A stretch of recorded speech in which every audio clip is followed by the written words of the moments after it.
Hello, everyone. I hope everyone is doing well. I hope you're having a good day. I hope everyone will have a wonderful Shabbos. Before the video of Dvar Torah, I just want to share one last invitation. If you're not aware, all women and girls of the community are invited tonight to a special oneg with delicious food, friends, singing. Or a Weinbach YB community educator will lead some learning. It'll be taking place tonight at 7:30 p.m. At the home of Laura Shalat. We thank the Shalats for hosting at 41 Winthrop Road. It's not necessary to RSVP, so just come if you're interested, 7:30 tonight.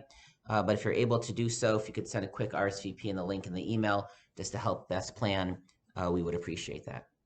But I encourage all women and girls to come and participate. I'm sure it'll be a beautiful event. This video's Dvar Torah is sponsored by Jackie Brenner in memory of her father, Velvel Ben Yaakov Alav Hashalom, whose yahrzeit will be observed on Rosh Chodesh Shabbat. Thank you very much, Jackie. And your father's neshama should have an aliyah. Thank you very much. Last week in the video of our Torah, we spoke about the first word of Shema. Shema, listen here. And right now we will speak for a few minutes about the very last word of Shema, Emet, Hashem, Elokechem, Emet, Emes, truth. That is the last word of Shema. It's actually not clear if it is the last word, but that is generally how it is recited and what we think of as the last word every time when we hear the Chaz and conclude, Hashem, Elokechem, Emet. But the truth is that the paragraphs of Shema, the psukim as they appear in the Torah, conclude one word earlier. Ani Hashem Elokechem. Asher hotzeti etchem eretz Mitzrayim liot lechem le'elokim. Ani Hashem Elokechem. I am the Lord your God. The word emet or emes, truth, is really the first word of the next paragraph. The bracha that follows Shema. Emes v'yatziv v'nachon. It is true and certain and established and beautiful and precious. Hadavar hazeh, this matter, our belief in Hashem, our remembering that Hashem took us out of Egypt. So why is it that we take that first word of the paragraph that follows and almost attach it to Shema? And the reason is as follows. The context is a Mishnah in Maseches Brachos.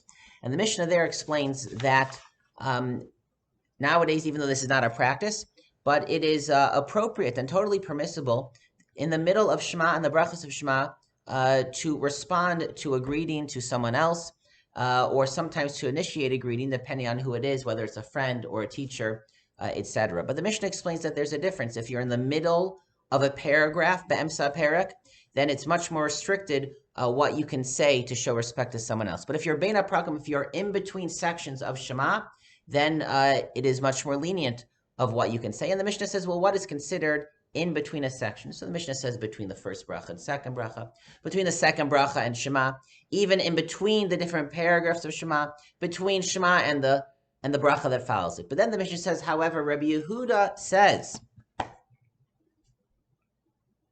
Rabbi Yehuda Omer bein vayomer la'emes v'yatziv lo yafzik. He says, no, even though you could speak in between the paragraphs of Shema, within those three paragraphs, between paragraph 1 and 2, and between paragraph 2 and 3, but between the conclusion of Shema, Ani Hashem Elokechem, and the beginning of the next bracha, Emes Yatziv, Lo Yafsik, you cannot stop. And the Gemara provides an allusion based on a pasuk in Yirmiyahu, which has that phrase, Hashem Elokim Emes.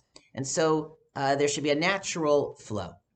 But why is that exactly? What is the idea? Why did Chazal institute, and is understood to mean that not only should there not be an extraneous interruption between Shema and the bracha that follows it, but there shouldn't be any bracha, there shouldn't be even a pause, and we all know, all of us, we conclude directly, straight, Ani Hashem Elokechem Emes.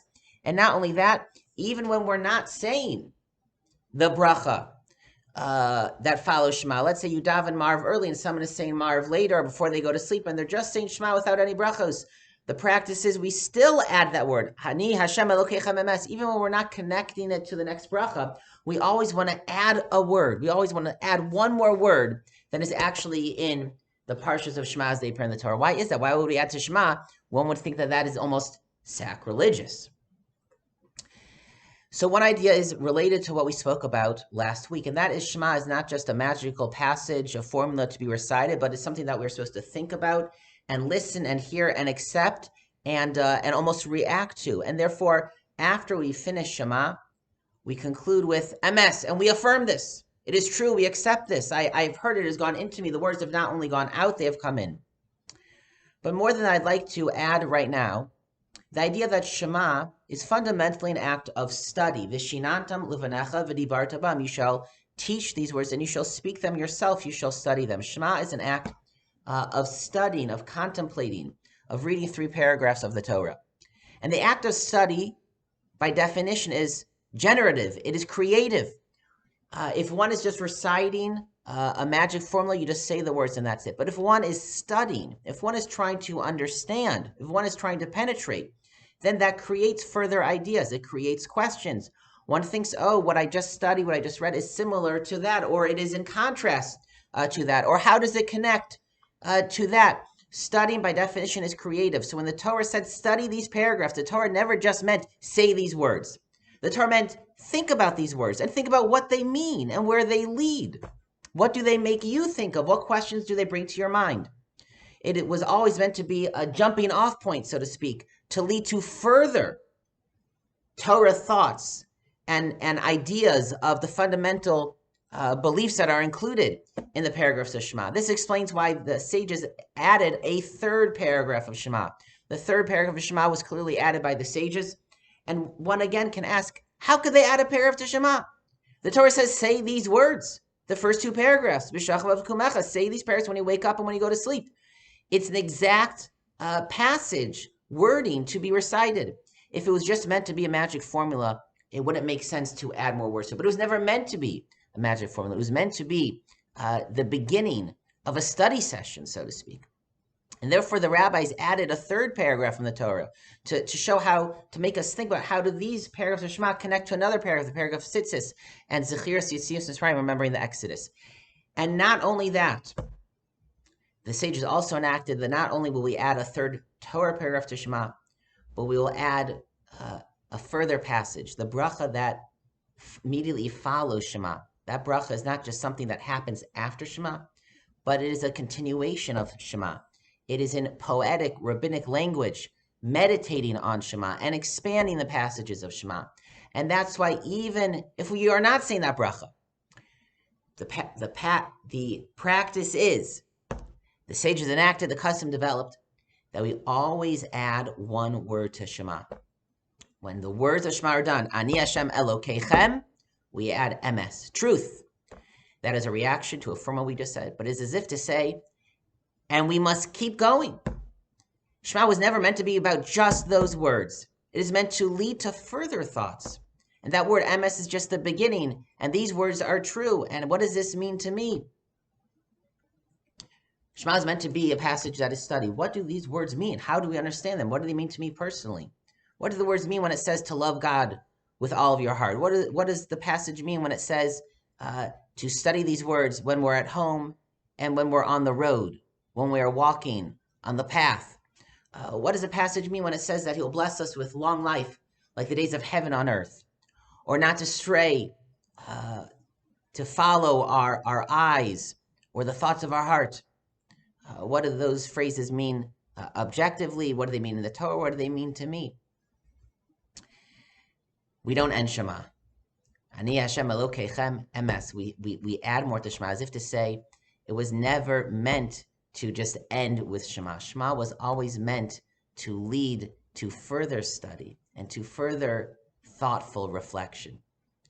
Shema continues with us into the next section of davening, and Shema is meant to stay with us, to ring in our ears, to continue with us into the rest of our day.